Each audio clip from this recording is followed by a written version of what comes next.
The waving neighbor. The old house next door always gave me the creeps. Its windows were perpetually shrouded in darkness, and the overgrown garden seemed to whisper secrets to anyone who dared to pass by. But it was the old woman who lived there that truly sent shivers down my spine. She would stand at the window, her frail form silhouetted against the fading light, and wave to me with a gnarled hand that seemed to beckon from the depths of the abyss.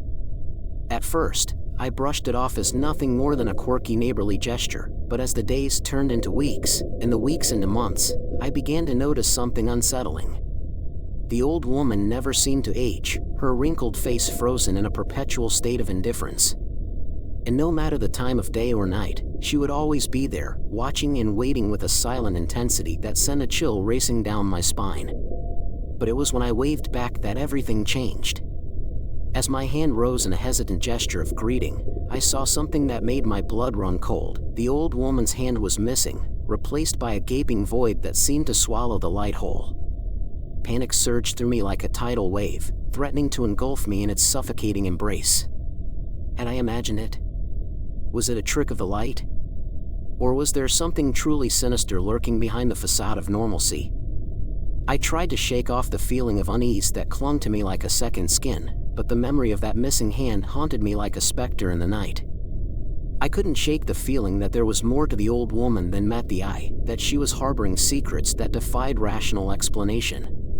And as the days passed, I found myself drawn inexorably towards the dark heart of her mysterious existence, unable to resist the pull of the unknown. As my obsession with the old woman next door grew, so too did my unease. Every time I passed by her house, I could feel her eyes boring into me with a malevolent intensity. But try as I might to ignore her, I couldn't shake the feeling that she was somehow connected to the strange events unfolding around me. I began to notice other oddities as well, strange shadows flitting through the darkness, whispers echoing on the wind, and a pervasive sense of dread that seemed to permeate the very air. But it was the disappearance of the neighborhood pets that truly set my nerves on edge. One by one, they vanished without a trace, leaving behind nothing but empty collars and unanswered questions. Determined to uncover the truth, I resolved to confront the old woman next door once and for all. With a pounding heart, I approached her house, the weight of my fear pressing down on me like a leaden cloak. As I reached out to knock on the door, it swung open of its own accord, revealing a dimly lit hallway that seemed to stretch into infinity. I stepped inside, my footsteps echoing in the silence. The air was thick with the scent of decay. But despite the overwhelming sense of danger, I pressed on, driven by a desperate need to unravel the mystery that surrounded the old woman and her sinister abode. As I ventured deeper into the bowels of the house, I came upon a room bathed in an eerie half-light, its walls lined with shelves upon shelves of curiosities. But it was the figure standing in the center of the room that caught my attention, the old woman herself, her eyes gleaming with an otherworldly light, her missing hand replaced by a writhing mass of shadows. With a voice that seemed to emanate from the depths of the abyss, she spoke, her words sending chills racing down my spine. "You should not have come here," she intoned, her voice dripping with malice.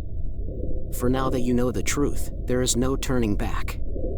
Fear gripped me like a vice as I stood before the old woman, her presence looming over me like a specter from the depths of my darkest nightmares.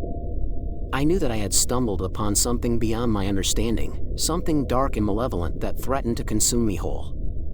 But even as terror clawed at the edges of my consciousness, a flicker of defiance sparked within me. "What are you?" I demanded, my voice trembling with a mixture of fear and anger. "What do you want from me?" The old woman's lips twisted into a mocking smile, her eyes gleaming with a sinister light. "I am but a vessel," she replied. "A conduit for forces beyond your comprehension. And what I want is you." Story 2. The Imaginary Friend. It started innocently enough, a whispered name in the dead of night, a fleeting shadow in the corner of my eye. At first, I dismissed it as nothing more than a child's overactive imagination, a harmless fantasy born from the depths of her subconscious mind. But as the days turned into weeks, and the weeks into months, I began to realize that there was something sinister lurking just beyond the edges of my daughter's innocence. "It's just a phase," my wife would say, her voice tinged with a hint of unease. lots of kids have imaginary friends. But the thing was, I could also see Emily. There was something about Emily that set my teeth on edge, something that made me fearful every time I caught a glimpse of her shadowy form. Her presence seemed to permeate every corner of our home, her influence growing stronger with each passing day. And then there were her eyes, dark and empty, like twin voids that threatened to swallow the light whole. I had never seen her blink, never seen her break her unyielding gaze, and it filled me with a sense of dread that I couldn't quite shake. But it was her smile that haunted me the most, a wide, toothy grin that seemed to stretch impossibly from ear to ear. It never wavered, never faltered, and it filled me with a sense of unease that bordered on terror. As I watched my daughter laugh and play with her invisible friend, I couldn't shake the feeling that there was something terribly wrong with Emily, something that defied rational explanation. As my unease grew, so too did my determination to uncover the truth behind Emily's sinister presence. I began to keep a careful watch over my daughter, noting every interaction she had with her invisible friend, every whispered conversation. But the more I observed, the more I realized that Emily's influence was spreading like a cancer, infecting every aspect of our lives with her malevolent presence. My wife seemed oblivious to the danger that lurked just beneath the surface, her blind trust in our daughter's imaginary friend blinding her to the truth. I tried to broach the subject with her, to warn her of the darkness that lurked just beyond our doorstep, but she dismissed my concerns with a wave of her hand. "You're overreacting," she would say, her voice tinged with annoyance. "Emily is just a child's fantasy, nothing more." But I knew better. I had seen the way Emily's smile seemed to grow wider every day, the way her eyes gleamed. And as I delved deeper into the mystery of her existence, I uncovered secrets that chilled me to the bone. I searched for any mention of Emily in our family history, but there was nothing, no birth certificate, no records of any kind. It was as if she had simply materialized out of thin air, a phantom born from the depths of our daughter's imagination. And then, one fateful night, I saw her, standing at the foot of our bed, her dark eyes boring into mine with an intensity that made my blood run cold. "You shouldn't have come looking for me," she whispered, her voice echoing in the darkness. "Now that you know the truth, there's no turning back." With a sinking feeling in the pit of my stomach, I realized that I had stumbled upon something far more sinister than I could have ever imagined. And as Emily's shadowy form loomed over me, I knew that the battle for my daughter's soul had only just begun. Fear took over me as I stared into the abyss of Emily's dark gaze, her presence looming over me like a specter from the depths of my darkest nightmares. I knew that I had to confront her, to unravel the mystery of her existence before it was too late. But even as determination surged through me, a voice whispered in the back of my mind, warning me of the dangers that lurked just beyond the edge of my understanding. With a trembling hand, I reached out towards Emily, my fingers brushing against the chill of her shadowy form. "What are you?" I demanded, my voice trembling with a mixture of fear and anger. "What do you want from us?" Emily's smile widened. "I am but a fragment of something far greater," she replied, her voice echoing in the darkness. "And what I want is your daughter's soul." With a sinking feeling in the pit of my stomach, I realized that Emily was no ordinary imaginary friend. She was a malevolent entity, a being of darkness that sought to consume everything in her path. And as I stared into her dark eyes, I knew that it was all over. Story 3. The Locked Door. It began like any other day, mundane and uneventful, the monotony of everyday life stretching out before me like an endless expanse of nothingness. But as I descended into the depths of my basement, something caught my eye, a door, hidden away in the shadows, that I could swear hadn't been there before. Curiosity gnawed at the edges of my consciousness as I approached the door, my heart pounding in my chest like a drumbeat in the silence. It was old and weathered, its surface marred by years of neglect, but there was something about it that filled me with a sense of unease. I reached out tentatively, my fingers brushing against the cool metal of the handle. It was locked, of course, but that didn't deter me. With a sense of determination that bordered on obsession, I resolved to uncover the secrets that lay hidden behind the door. As I searched for a key, the scratching began, a faint, rhythmic sound that seemed to echo in the darkness.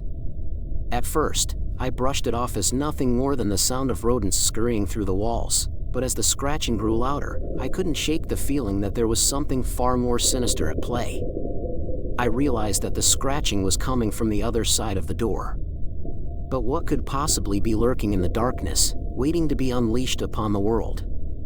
And more importantly, what horrors awaited me if I dared to open the door and confront whatever lay beyond?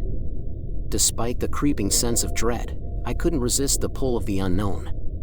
I found the key, determined to unlock the secrets that lay hidden behind the door in my basement. As I turned the key in the lock, a wave of apprehension washed over me, threatening to drown me in its suffocating embrace. And then, a voice whispered in the back of my mind, urging me forward, towards the darkness. With a deep breath, I pushed open the door, revealing a darkness so thick and impenetrable that it seemed to swallow the light whole. But as my eyes adjusted to the dim light, I saw something, a figure huddled in the corner, its form shrouded in shadow. With a sense of trepidation, I approached the figure, my heart loudly pounding in my chest. As I drew closer, I could see that it was a woman, or at least, what remained of one. Her skin was pale and gaunt, her eyes sunken and hollow, and her hair matted and tangled with filth.